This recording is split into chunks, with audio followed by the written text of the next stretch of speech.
सभी प्रिय मित्रों को जय श्री कृष्ण।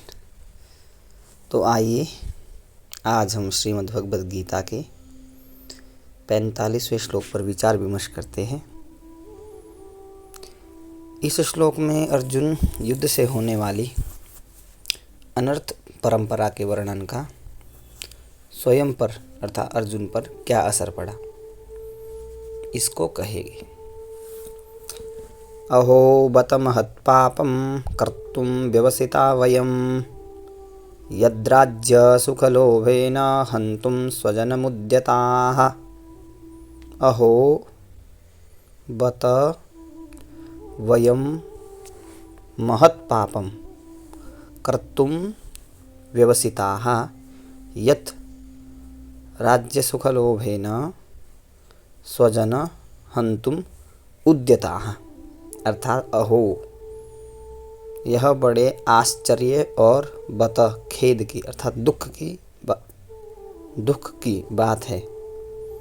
बत को खेद अर्थात दुख कहते हैं। दुख की बात है कि वयम हम लोग महत पापम बड़ा भारी पाप कर्तुम करने का व्यवसिताः निश्चय कर बैठे हैं, यत जो कि राज्य सुख लोभेन राज्य और सुख के लोभ से स्वजनम अपने स्वजनों को हंतुम मारने के लिए उद्यताः तैयार हो गए हैं। अर्थात कहने का अभिप्राय यह है कि यह बड़े आश्चर्य और खेद की अर्थात दुख की बात है कि हम लोग बड़ा भारी पाप करने का निश्चय कर बैठे हैं, जो कि राज्य और सुख के लोभ से अपने स्वजनों को मारने के लिए तैयार हो गए हैं। थोड़ा विस्तार से विचार विमर्श करते हैं। यहाँ पर ऐसा है कि ये दुर्योधन आदि दुष्ट हैं। ये अर्जुन का कहना है कि ये दुर्योधन आदि दुष्ट हैं, इनकी धर्म पर दृष्टि नहीं है, इन पर तो लोभ सवार हो गया है अर्थात इनकी चित्त में लोभ बैठ गया है, इसलिए ये युद्ध के लिए तैयार हो जाए तो कोई आश्चर्य की बात नहीं है। परंतु अर्जुन कह रहे हैं परंतु हम लोग तो धर्म अधर्म को कर्तव्य को पुण्य पाप को जानने वाले हैं। भाई हमें ज्ञात है क्या है ये सब। तो ऐसे जानकर होते हुए भी या ये जानकारी होते हुए भी अनजान मनुष्य की तरह अभिज्ञ मनुष्य की तरह हम लोगों ने बड़ा भारी पाप करने का निश्चय विचार कर लिया है। इतना ही नहीं, युद्ध में अपने स्वजनों को मारने के लिए हमने अस्त्र शस्त्र लेकर धारण करके तैयार हो गए हैं। अब यह हम लोगों के लिए बड़ी भारी आश्चर्य की या दुख की खेद की बात है, अर्थात सर्वथा अनुचित बात है। हमारी जो जानकारी है, हमने जो शास्त्रों से सुना है, गुरुजनों से शिक्षा पाई है, अपने जीवन को सुधारने का विचार किया है, उन सब का अनादर करके आज हमने युद्ध रूपी पाप करने के लिए विचार कर लिया है। यह बड़ा भारी पाप है, महत पापम। अब इस श्लोक में दो पद आए हैं, एक अहो और एक बत। इसमें जो अहो पद है ये आश्चर्यवाचक है, आश्चर्य का वाचक है। और आश्चर्य क्या है? जब ये अहो पद आया तो आश्चर्य यही है कि युद्ध से होने वाली अनर्थ परंपराओं को जानते हुए भी कि भाई युद्ध से ऐसी अनर्थ परंपराएं होगी, जानते हुए भी हम लोगों ने युद्ध रूपी बड़ा भारी पाप करने का पक्का सुदृढ़ निश्चय कर लिया है। दूसरा आया बत। अब बत पद का अर्थ है खेद अर्थात दुख का वाचक।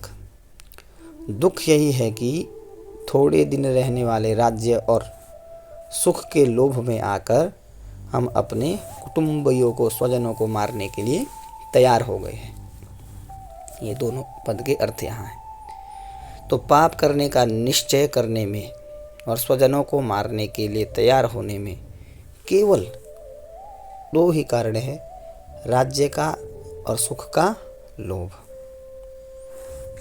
तात्पर्य है कि अगर युद्ध में हमारी विजय हो जाएगी तो हमें राज्य वैभव मिल जाएगा, हमारा आदर सत्कार होगा, हमारी महत्ता बढ़ जाएगी, पूरे राज्य पर हमारा प्रभाव रहेगा, सब जगह हमारा नियम चलेंगे, हुक्म चलेगा।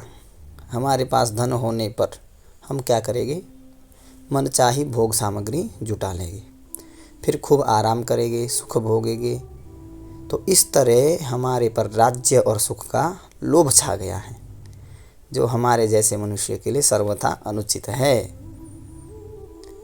अब इस श्लोक में अर्जुन यह कहना चाहते हैं कि अपने सद्विचारों का,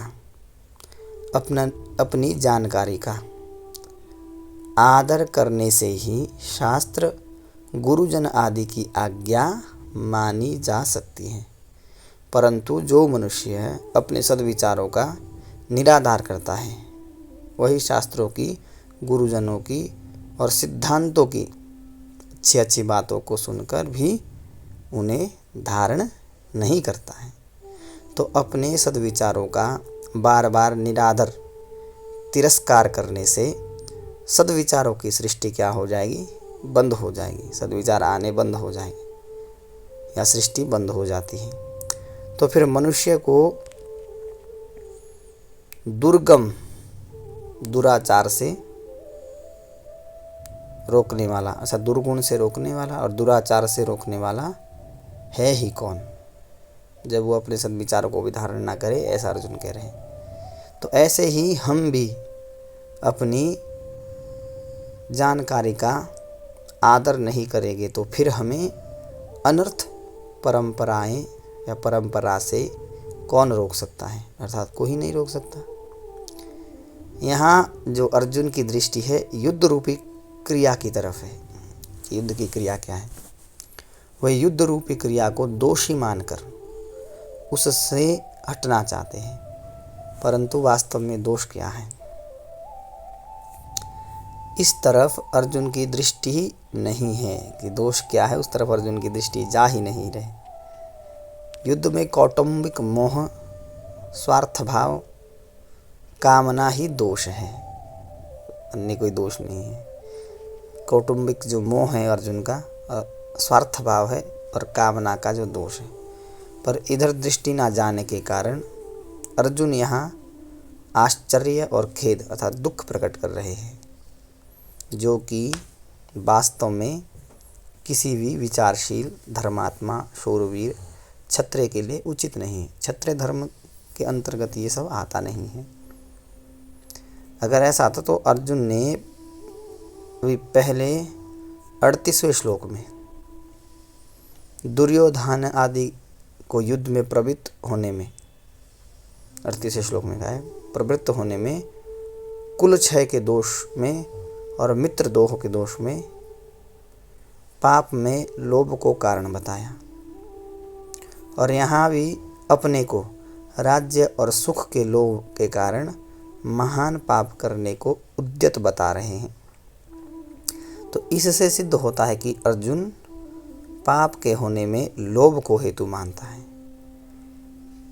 फिर भी आगे 3 अध्याय के 36वें श्लोक में अर्जुन ने मनुष्य ना चाहता हुआ भी पाप का आचरण क्यों कर बैठता है, ध्यान से सुने कि मनुष्य ना चाहता हुआ भी पाप का आचरण क्यों कर बैठता है, ऐसा प्रश्न क्यों किया, आगे करेंगे 3 अध्याय में। तो इसका समाधान है कि यहाँ तो कौटुंबिक मोह के कारण अर्जुन युद्ध से निवृत्त होने को धर्म और युद्ध में प्रवृत्त होने को अधर्म मान रहे हैं, अर्थात उनकी शरीर आदि को लेकर केवल लौकिक दृष्टि है, इसलिए वे युद्ध में स्वजनों को मारने में लोभ को हेतु मान रहे हैं।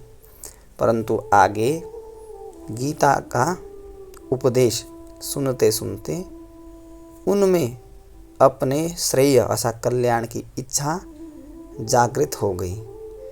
तो 3 अध्याय का 2 श्लोक में वो इसीलिए कर्तव्य को छोड़कर, गीता जी के 3 अध्याय का जब 2 श्लोक आएगा तो इसीलिए वे कर्तव्य को छोड़कर ना करने योग्य काम में प्रवृत्त होने में कौन कारण है? ऐसा पूछते हैं, ऐसा प्रश्न रखेंगे। कैसा प्रश्न रखेंगे कि कर्तव्य को छोड़कर ना करने योग्य काम में प्रवृत्त होने में कौन कारण है, ऐसा पूछेंगे। अर्थात वहाँ 3 अध्याय के 36वें श्लोक में अर्जुन कर्तव्य की दृष्टि से, साधन की दृष्टि से पूछते हैं। कर्तव्य की दृष्टि और साधन की दृष्टि से पूछेंगे।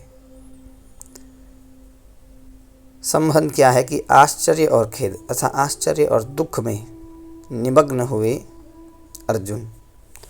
अब आगे के जो 2 श्लोक बचे हैं इसमें अपनी राय अर्थात दलीलों का अंतिम निर्णय बताएंगे अगले 2 श्लोकों में। तो आज यहीं पर हम अपनी वाणी को विराम देते हैं और इसके बाद अग्रिम 2 श्लोकों का 2 दिन में व्याख्यान करेगी, जिसमें अर्जुन जी अपनी दलीलों का नियमानुसार आग्रह करेगी। जय श्री